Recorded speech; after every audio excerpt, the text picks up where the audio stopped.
har'a jechuun siyaasa miti hundee waan cufaayyuu irra haasa'uu deemna.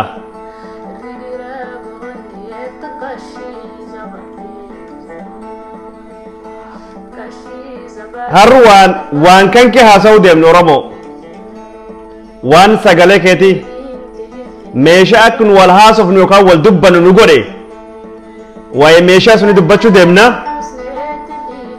Waa'ee OMN sagalee hiyyeessaa, sagalee dhabeessaa, sagalee Oromoo, sagalee sabaa,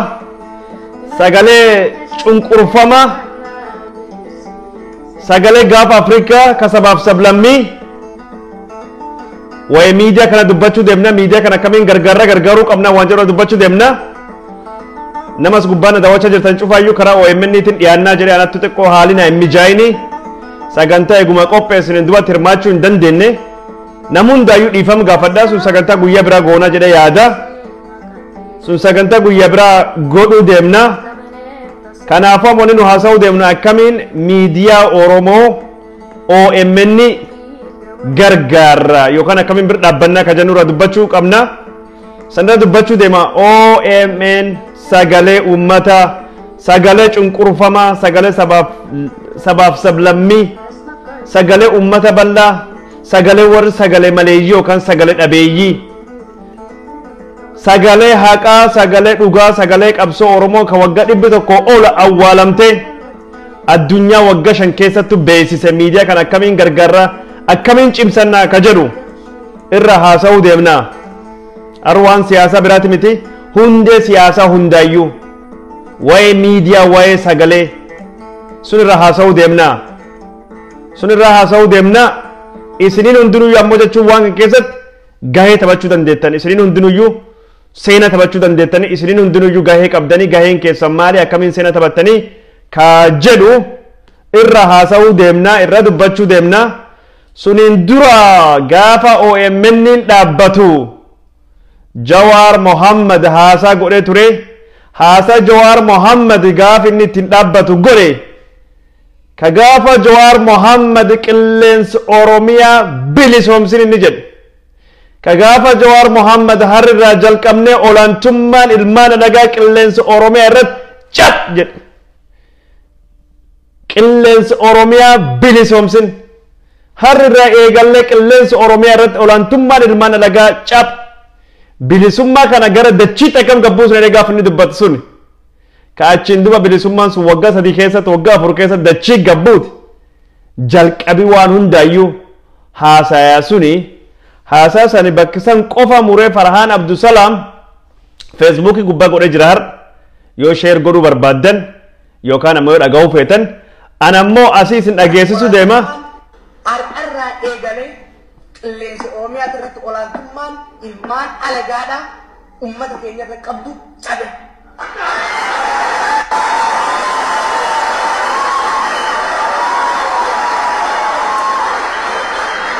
Oromiyaadhaa bilisoomsine. Qilleensa Oromiyaadhaa bilisoomsine.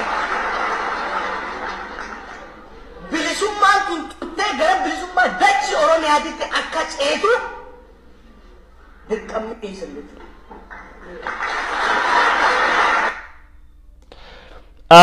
Duuba Jawaar Mohammad waggaa 6 duratti waggaa 4 duratti bar 2015 qilleensa Oromiyaa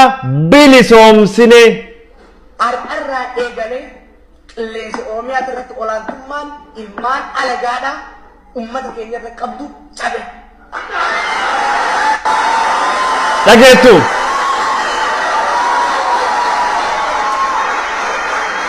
Oromiyaadhaa bilisoomsine. Qilleensa Oromiyaadhaa bilisoomsine. Bilisummaan kun tuttee gara bilisummaa dachii Oromiyaatitti akka ceetu dirqamni dhiisan jechuudha.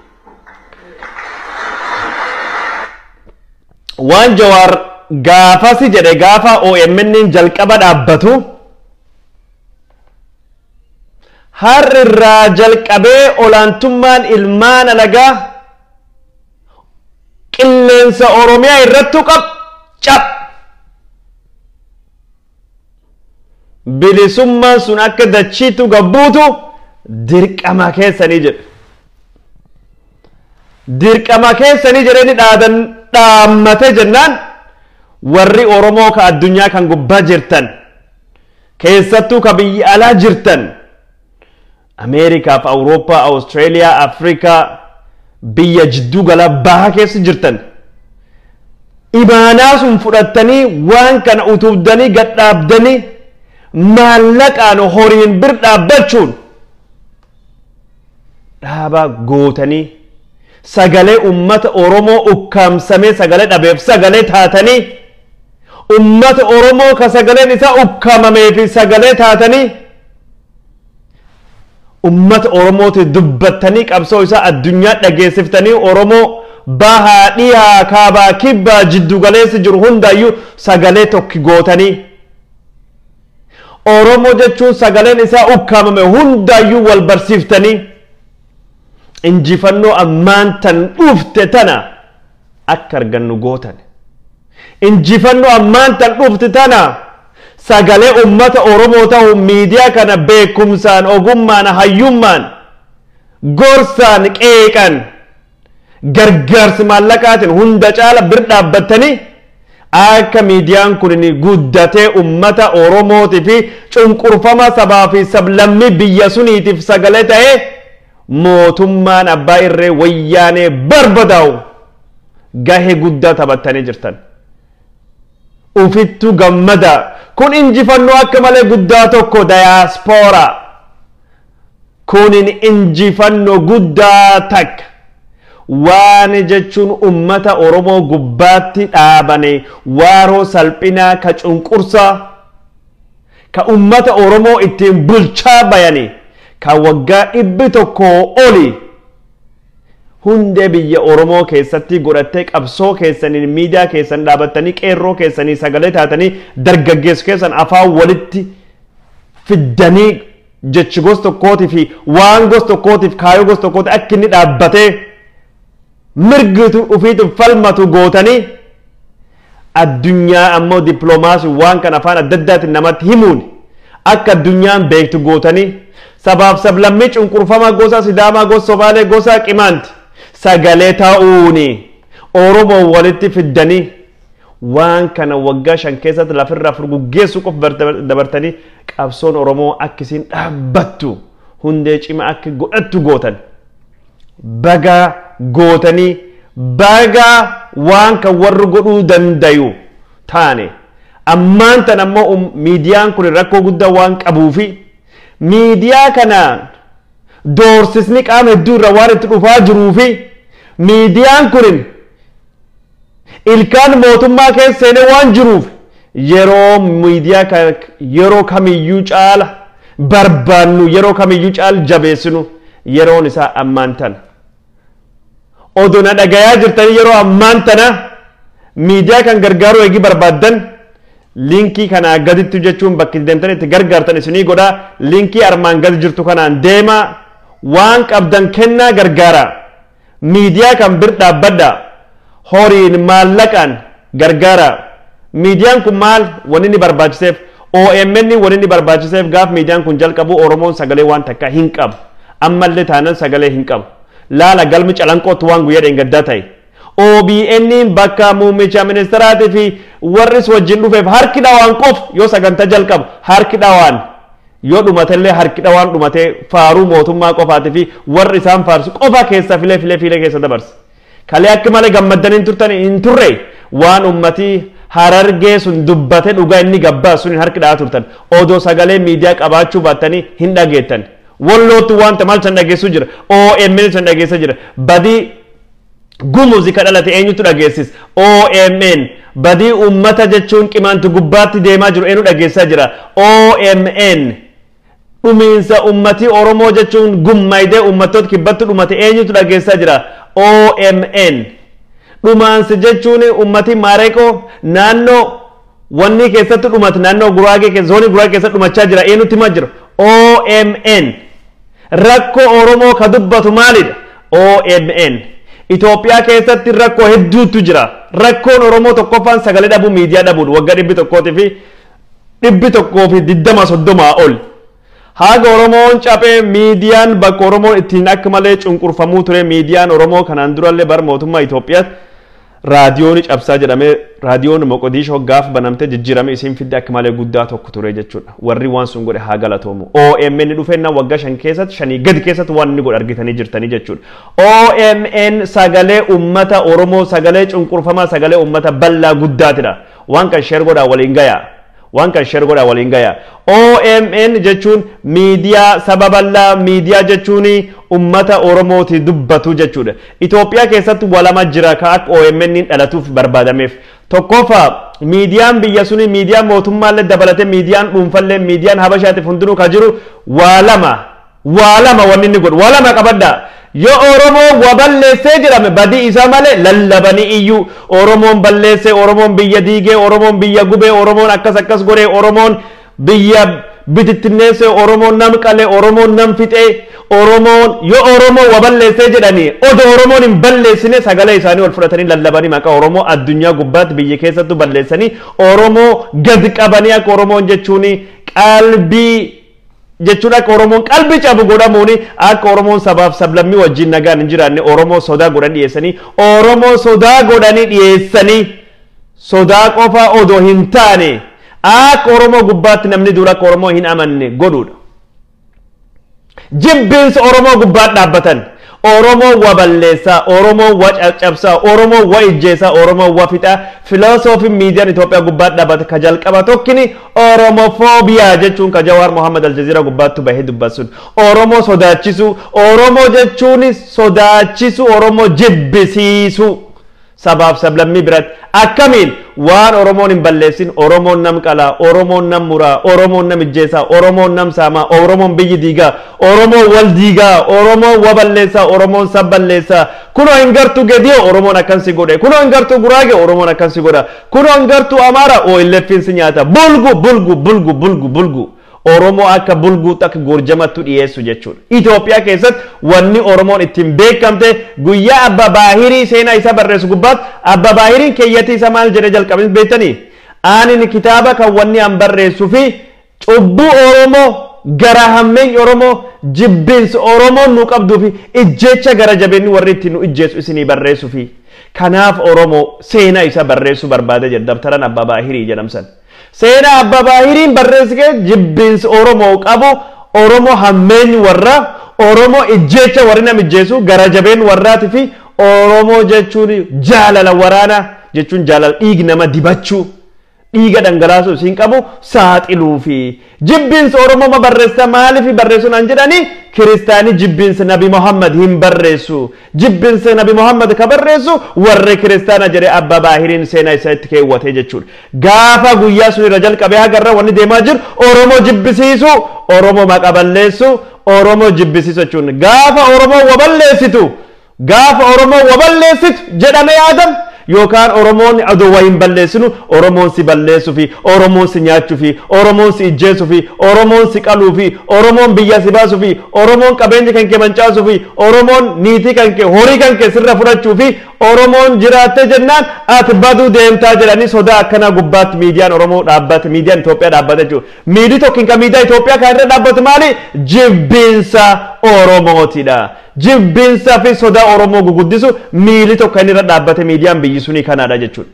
miidiyaan Habashaa miidiyaan Itoophiyaa ETV'n Faanaan hunduu isaanuu wanni isaan ittiin jibbinsa Oromoo gubbaattu dhaabbate miidiyaan hundinuu karratti dhaabbate Oromoo sodaachisu gubbaatti dhaabbate kana kan isan beekuu qabda wanni guddaan tokkini jechuudha miidiyaan hundinuu kan irra dhaabbate pirinsipiliin tokkin miili jalqaba kan irra dhaabbate jibbinsa fi Oromoo akka namni sodaatu godhu miili lammaffaa miidiyaan Itoophiyaa gubbaatti dhaabbate maali haqa Oromoo dhugaa Oromoo awwaalu gaafa Oromoo miidhamte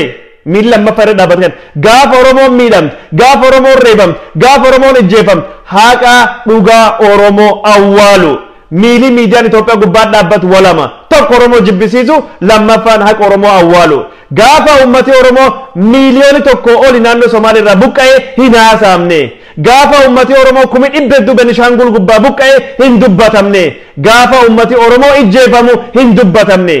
gaafa ummati Oromoo jechuun dararame manii hidhaa afaan Oromoo dubbatu dhugaa Oromoo hin dhossanii turanii. Gaafa Oromoon reebamu gaafa Oromoon jechuun haqi isaa jechuun dubbatamuu qabut haqa Oromoo awwaaludha jechuun. Yoo Oromoo waballeessan argitanii Oromoon gumuz akkan godhe